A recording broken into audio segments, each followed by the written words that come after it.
through a series of imaginative concepts we're seeing how Nissan's versatile NV series vans can be decked out for pneumatically minded folks in need of working space.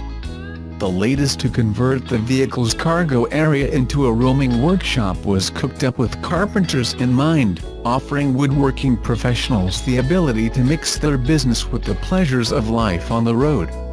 In 2007, Nissan's clever slide-out NV300 Concept was the first example of how these vans can serve as mobile workspaces, and probably its most ambitious.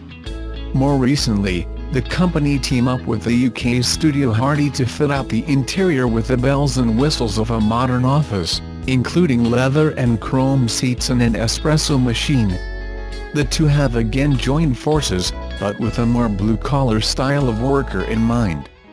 Where the last project involved Nissan's NV200, this time around they've taken the larger NV300 van and turned it into a neat and mobile woodworking shop.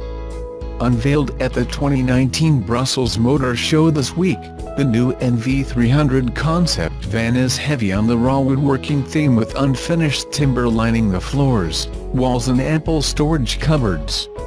Tucked into the corner behind the driver's seat is a workbench with a touchscreen computer and wall-mounted tool storage overhead, while the swiveling stool slides up and down the length of the space on rails mounted to the floor. All that workspace wouldn't be much good without some power, so Nissan has packed a portable battery into the back of the van that can be charged via a rooftop solar panel. With a capacity of 700 Wh and maximum power output of 1 kW, Nissan calls this portable and weatherproof battery pack the Energy Roam, and has built it using Second Life batteries recovered from its Leaf electric cars. Nissan imagines this kind of setup could fit the bill quite nicely for woodworkers constantly on the move between work sites who need to keep their power tools topped up and the creative juices flowing. Though the concept was built seemingly as a way of demonstrating the versatility of Nissan's vans, it has real plans for its portable Energy Roam pack, which will launch in the European springtime of 2019.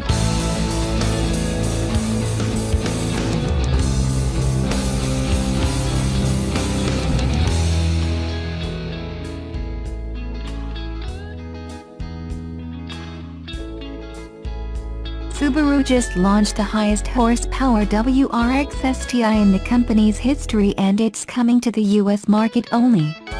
This is a big switch for Subaru Corporation.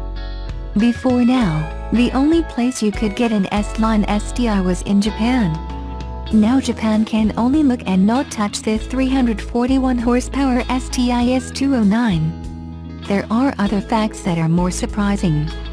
The second surprising fact is, Subaru Corporation will only build a very limited run of 200 examples for the US market.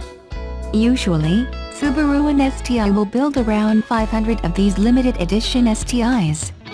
The S209 will be even rarer, so very few fans will be able to get their hands on one, and it won't be easy for those who really want one.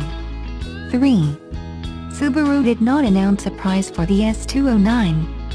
Subaru probably didn't want to shock fans, because with even more Subaru Technica International goodies on it than the $50 K-Type RA released last year, that many thought wasn't worth the extra cost, don't be surprised to see a hefty price tag for this special STI that draws from the Nürburgring 24-hour race car. 4. The timing of the S209 launch is odd. Subaru is expected to bring the all-new 5th generation WRX STI sometime late this year as a 2020 model. Subaru announced the exclusive S209 won't be released until late in 2019. This would be strange for a new STI arriving at the same time as the S209. This tells us Subaru might not bring out the next generation WRX and STI until 2020 as a 2021 model. Subaru has been quiet about when the next-gen model will arrive. 5. As a special STI S-Line machine, the S209 starts its life being built alongside the standard WRX STI at the Gunma, Japan factory, but it's not finished there, because it gets special Subaru Technica International upgrades in power, handling, and aerodynamics, the S209 undergoes final assembly in Kyoryu, Japan, where it receives engine mods and expanded wide-body exterior treatments that require it to be homologated for the US by STI. This makes the S209 the first STI-built Subaru WRX STI ever sold in the US market. 6. You won't be able to walk into your local Subaru dealer and buy one of these S209 STIs. In Japan, the S-Line limited editions are limited in more than just production numbers. Purchasing an S model is different, especially considering that it's technically not even a Subaru model because it's produced for Subaru by Subaru Technica International. Previous Subaru S models sold in Japan were sold via a lottery to determine who was lucky enough to get one. It will take more than a performance STI enthusiast who has enough money to buy one. You will likely have to get lucky to even be selected to get one of the 200 examples being shipped to US shores.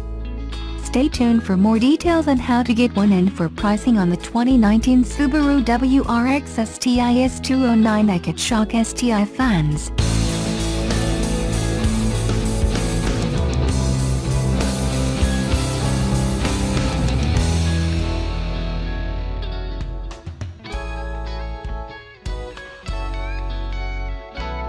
Electric vehicle competition is heating up and it's pushing some of the first entrants to add range and other features in hopes of keeping up with automakers that are just bringing EVs to the market.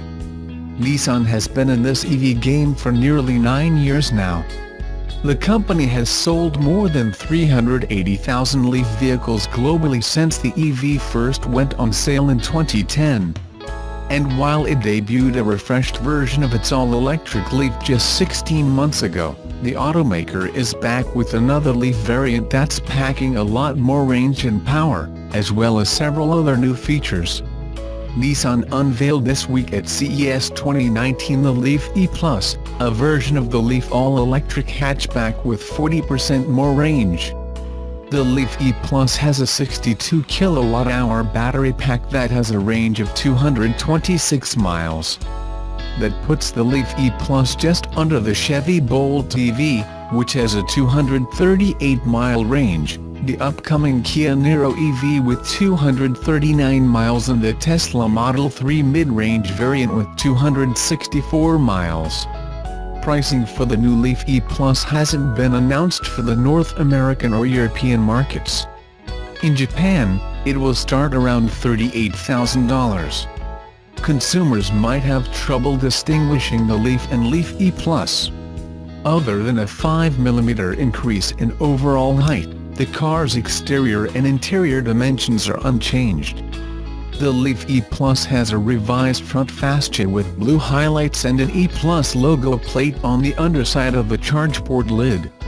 Inside, drivers might notice the blue contrast stitching on the steering wheels, seats and door trim.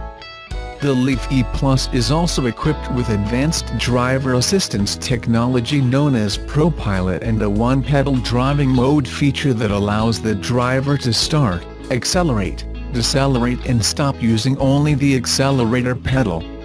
ProPilot is an in-lane semi-autonomous driving technology that can automatically adjust the distance to the vehicle ahead. Some call it adaptive cruise control, using a speed preset by the driver. The system can also help the driver steer and keep the vehicle centered in its lane.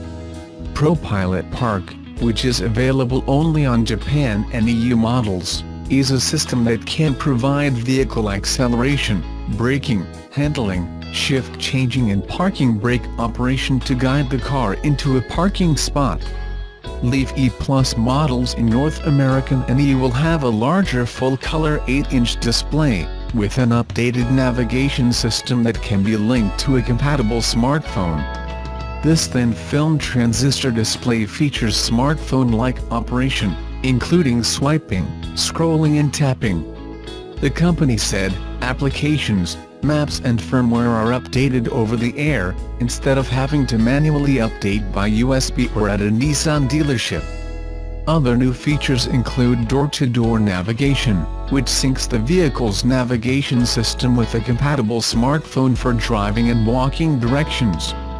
Of course, the big story here is the increased range and power. The Leaf E Plus has a new electric powertrain that, combined with the battery, produces 160 kW of power and 340 Nm of torque. This means the Leaf E Plus will have the get-up-and-go required for merging and passing slower-moving vehicles on the highway. Nissan says the Leaf E Plus is 13% quicker when accelerating from about 50 mph to roughly 74 mph. The top speed has increased by about 10%. The battery pack in the Leaf E Plus is almost the same size and configuration as the one in the standard Leaf, despite a 25% increase in energy density and increase in energy storage capacity. The Leaf E Plus also has a high-speed charging package, for those who want to pay for that feature, that will let drivers charge up to 80% of its range in 40 minutes. The company said, based on early testing, Nissan Leaf E Plus owners can expect similar charging times when hooked up to a 100 kW charger as current Nissan Leaf owners do with a 50 kW charger, despite a 55% larger battery storage capacity. The new variant is expected to hit Nissan dealerships in Japan in late January. US sales are expected to begin in the spring of 2019, and European sales will start in mid-2019.